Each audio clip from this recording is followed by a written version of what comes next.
Yeah, good morning, good afternoon, good evening, whatever time you are watching this premiered video. No, it's not live. Welcome back to Football Heritage TV. My name's Sava, and I am a long-suffering Spurs fan.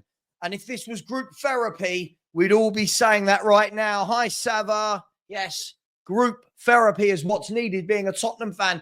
This morning, I want to talk about, and this morning, because that's what time I'm recording this, I want to talk about lots of people are talking about the transfer window, and everybody's got their own theory on it, and everyone's come to their own conclusion. And I'm going to give my theory, my conclusion, my opinion.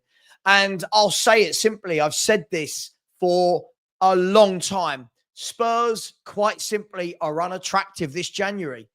We keep talking about Levy's got a backhand in this transfer window. I'm asking the question, what player wants to join Tottenham Hotspur when we're 15th, 9 points off the top half, in a relegation battle? They're seeing that every one of these players gets injured either in training or during games. They're going to be cup tied probably for the FA Cup, for the League Cup, if we buy a player from the UK, from England. They won't be able to play in Europe until March. What is the draw to come to Tottenham Hotspur right now? Now, I'm not saying in general. I think in the summer windows, I think there's a big draw. There's a big pull. There's a big opportunity. But in January, you have a look at the types of players that are moving. There are players like Marmoush that are leaving for big fees, huge fees, that massive clubs like Man City can turn around and go, bang, there's 80 million, 75 million euros, whatever it was. Here's 200 grand a week, whatever they're paying him. Bish, bash, bosh, done. Then you've got players like Marcus Rashford that look set to leave on loan because they're not getting game time. So you've got players like Mawani who wasn't getting game time. So you've got the spectrum of, hey, I'm absolutely brilliant. Come on, buy me for 75, 80 million pounds. Or you've got somewhere in the middle, really, of I'm not really getting a lot of game time. I need to go out on loan. Now, a lot of those loan players as well, when we look at this, and, you know, everybody's going to have a different theory on this, but this is my theory. This is my opinion on this. Why would players touch Spurs right now? Let's be brutally honest. They are seeing we are the worst drilled football team in the Premier League. We are so wide open, it is unreal. So again, if I'm a centre-back, if I'm a fullback, I'm looking at these tactics and going, why am I leaving? Why am I going to go and join that? Why am I going to go and be exposed like Porro is weekly, like Dragoshin is weekly, Van der Ven, Romero, whoever plays at the back? Why are these people going to come and be that exposed? If you're a central midfielder, aren't you looking and thinking, well, hang on, he's got me running and running and running, and I'm never actually in midfield? If I'm a winger, you're thinking all he gets his wingers to do is cut inside, cut inside, cut inside. If you're a forward, you're thinking, well, when Solanke's back in 4 or 5 weeks, I'm not going to get a game.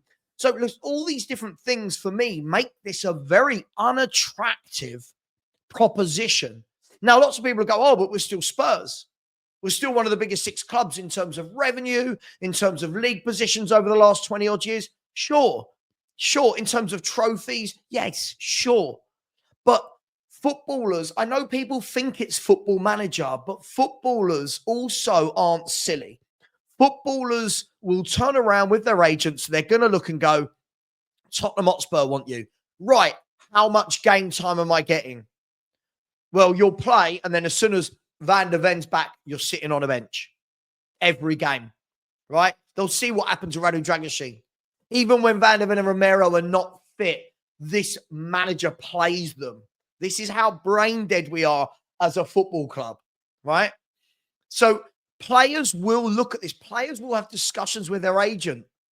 Now, people will say we just need bodies. Yes, but surely if those bodies are not better than any of these young kids coming through or any of the players that are there, what are you doing? Why are you signing them? Surely the whole point is to upgrade. Surely the whole point is not just bodies, but quality. And I say it all the time in my videos, the Q word. Where's the quality? And I don't think any players of quality would join Tottenham right now. And I said, I've said this all season. Everyone knows my opinion on the manager. I said all season, stop the rot, sack the manager, bring in a manager with a better plan, a drilled team, a proper style of play, and players then might go, hang on, yeah, I like that. I don't think footballers will look at Ange. He's not a big pull.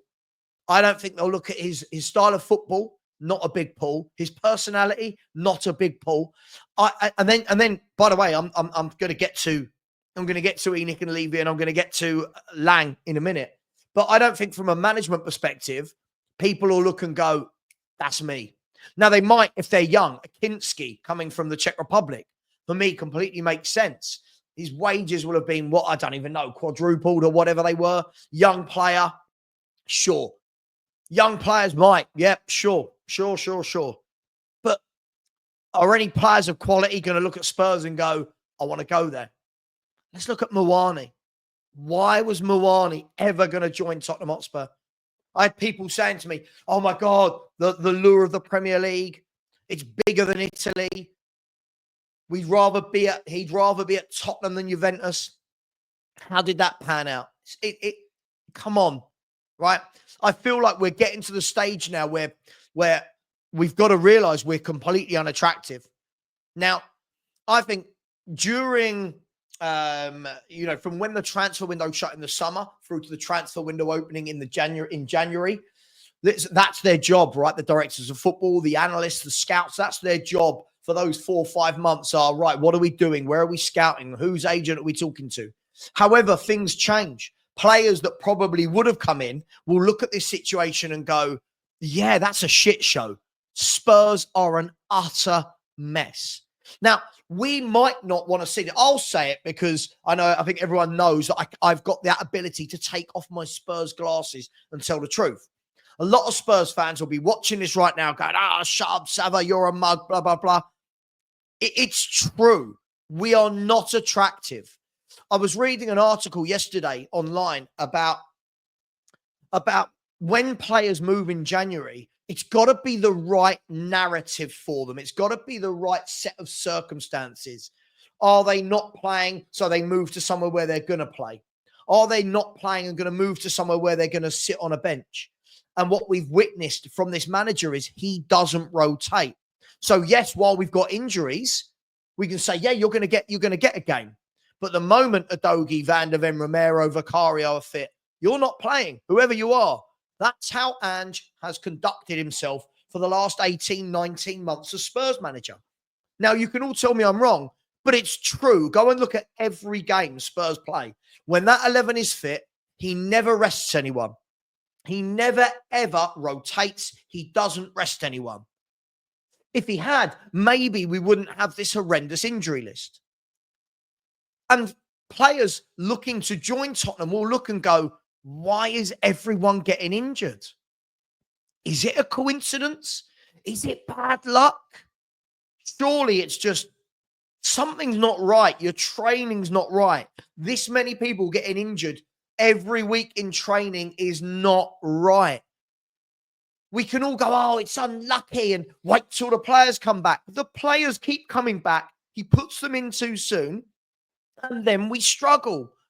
Look what he did to Van de Ven and Romero, bringing them both back against Chelsea. So all the people right now using this excuse, when Van de Ven and Romero are fit, well, yeah, but we've seen over the last 2 years, how often are Van de Ven and Romero both fit? P.S.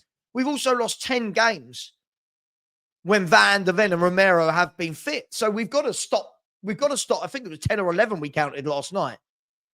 We've got to stop this notion that Van de Ven and Romero come back and all of a sudden all is saved.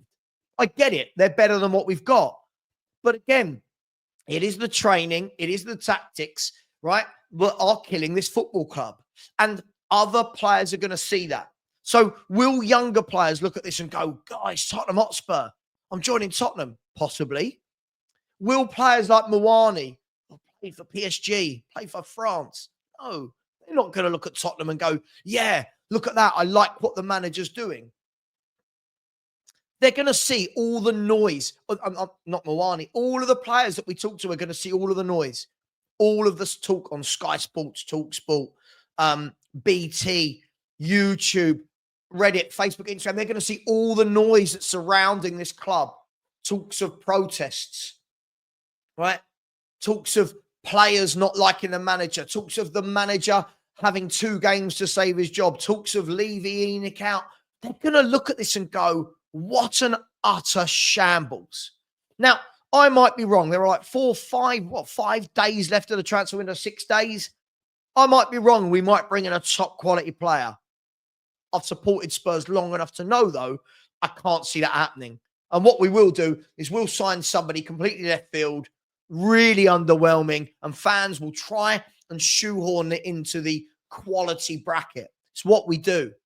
It's what we do every signing. Our fans want to say, we're amazing. Look at this signing. Then when we don't do well as a team, it's, the players aren't good enough. The manager's not being backed. And that's the vicious cycle of fans that get too excited. So are we attractive? Are we a good proposition? I just think a lot of this injury crisis could have been avoided massively. But for me, you all know my feelings. I think this is the worst manager I've ever seen in Premier League football. I think he is utterly horrific. And for people going, injuries, I've felt like this for over a year. This isn't new. People who know me and watch me every week, you know this isn't new. I didn't start feeling like this when we got injuries. I felt like this at the beginning of this season. I felt like this for the second half of last season. I felt like this for a long time. And I'll tell you why I think the injuries could have been avoided. Look at all those games that Porro plays. At what point throughout this season could he have gone, Jed Spence, go on, you have a game at right back. Jed Spence, go on, you be in the Europa League squad so that we can rest Porro every Europa League game. No, what he did, he left out Spence from the Europa League squad, either plays Porro or shoehorns poor Archie Gray in there, who's turned into a Swiss Army knife. But again, when at the beginning of the season, even up to now, I know Spence got injured last week, but even up to now, Spence never plays at right back instead of Porro. Never, ever. So for me, that's on you. Not you, Ange. Udogie at left back. Every game, Udogie. You got Reggie, who could have rotated. And when I say rotate, by the way, people will hear what they want. I don't mean that they have to play every other game you rotate. But if you see that Udogie's played 4 or 5 games and he's getting a bit fatigued, cool. Stick Reggie in for 90 minutes. Stick Reggie in for the Europa League. Oh, no, he was left out as well. So that's just the fullbacks that he could have rotated. Left back, I've said Reggie, Spence, the same. When Udogie was tired, and we're saying, people are going, oh, you've got to remember he's just come back from injury. You don't have to tell me. It's not me picking him. He's just come back from injury. Cool. We'll start playing Spence there. Reggie there. Give the boys some time off. No, Ange did not do it at all. Van de Ven and Romero, whenever they are fit, he never rotates Radu Dragusin in. Never did. Never, ever did. And again, then when they both get injured, people go, oh, the injury. Cool. Well, you know they're injury-prone footballers. We know Van de Ven and Romero in their careers are injury-prone footballers. So why is he not protecting them? Then the Chelsea game, to bring them both back at the same time, was one of the worst managerial decisions I've ever seen. And still, he gets back. Not his fault. Of course, it's his fault. Radu Dragusin was the only 100% fit centre-back at the club, and he's sitting on the bench. And you think, Now, I know Romero got a different injury, but the problem is if you bring players back before they've had enough time to train, before they're 100% fit, you start compensating on different muscle areas of your body. And he gets an injury. Van de Ven, the same, like how many hamstring injuries is Mickey Van de Ven going to have? So all of this talk from people going, when Mickey and VDV are back, guys, these are injury-prone players. Stop banking that they're going to play 38 games a season together. That's what a squad is for. That's what is called a squad game. I know our fans think it's about an 11, but it's a squad. You then look at other times. All of the chances Archie Gray could have played in central midfield. Nope. Never wanted to do it. And let's look at this weekend as a prime example of how we bring these types of injuries on ourselves. Papa Sarr, not fit for the game at the weekend. He said it was 50-50 whether he should play. But you've got Reggie on the bench. Why did Reggie not go to left back? And breaking news, he is a left back. And put Archie Gray in central midfield. Breaking news, Archie Gray is a central midfielder. But no, Ange doesn't want to do that. He'd rather leave out Reggie, who, by the way, can't play this Thursday. He'd rather leave Reggie out, put Gray at left back, and play a half-fit Sarr in midfield. And you look at it and you go, mind blown. My mind blows as to this manager's rationale. So, yeah, do I feel sorry for him for the volume of injuries? Some of them, yeah. A lot of them, though, it's too much of a coincidence. This is the same thing that happened at Celtic. There's articles about it. There was press releases at the time about it. He's doing the same thing here, and we're all going, oh, have you ever seen a manager with such bad luck? This is not luck. My overriding point to all of this is players will look at that coming in and go, do I want to join that? Is that an attractive proposition right now? I'm going to get injured. I'm going to sit on a bench behind Van der Ven and Romero. I saw last week, I can't even, sorry, it was Skriniar, wasn't it? People were going, oh, Skriniar. So apparently Tottenham bid for Skriniar on loan, but Fenerbahce and Jose Mourinho wanted him on a perm. And people are going, oh, Skriniar would come, he'd be perfect. Skriniar is what, 30 this month, I think. Not known for his pace, but a top centre-half. Do we think Milan Skriniar would want to come and join this suicidal high line where the back four has no protection from a DM because that's not how Ange plays, and the fullbacks can't help out because they're so high up the pitch? Do we really think that people like Milan Skriniar that have played for top clubs like Inter Milan and PSG and worked for some top managers are going to want to join Tottenham Hotspur? We're in cloud cuckoo land. And again, they won't join and play with these tactics. I'll eat my shoe if I'm wrong and a top player signs. But the fact he's gone to the Turkish league and he wants to play for the... Look, again, if you're Milan Skriniar, are you thinking, well, hang on, he loves Romero and Van der Ven. When they're fit, am I going to play? By the way, you could exchange Milan Skriniar with whatever name you want here. These questions have to be asked. I know people don't want to ask these questions, but you have to ask these questions. This isn't just bad luck on the injury front. This isn't bad luck. You knew going into this season Romero and Van der Ven are injury prone. And then the manager's come out and said he doesn't want another centre-half. What do you do with that information? So look, are Spurs attractive in this transfer window? I think we are unattractive. I think we need to batten down the hatches and by hook or crook stay in this Premier League and get through to the end of the season. All this talk of trophies and winning, sure, cool. I'm putting that on the back burner because at the moment, Spurs don't look like they could win a raffle. Spurs don't look like they could win a competition if they're the only people entering. I think we really need to batten down the hatches. And as what I've said all along, for me, I would get a manager in on an interim basis for 4 months, for February, March, April, and May.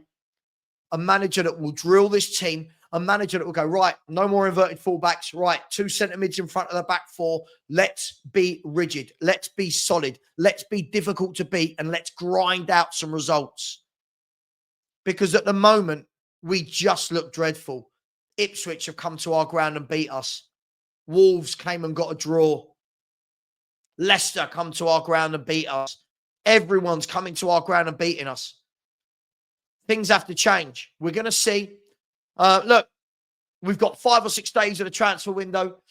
Last thing I'll say is this. For a manager that needs bodies, isn't it funny how Yang has gone on loan to QPR? That's a body. Brian Hill could have brought him back. That's a body. Nope. Solomon, that's a body. Warrington, gone on loan to Aberdeen when you've got an injury crisis at centre half. Madness. Phillips could bring him back. Nope.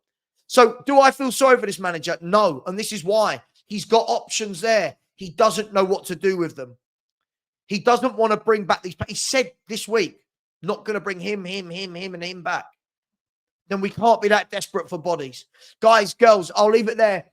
I'm live at 5 p.m. Savra and Stel, ask us anything. And then tonight at 7:30, I'm joined by Steve and Nick and maybe a few others as we do a live Champions League score show.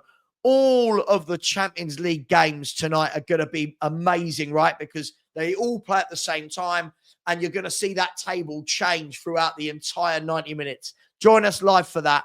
Take care, everyone. And as always, Ange out, Levy out, Enoch out. But come on, you Spurs.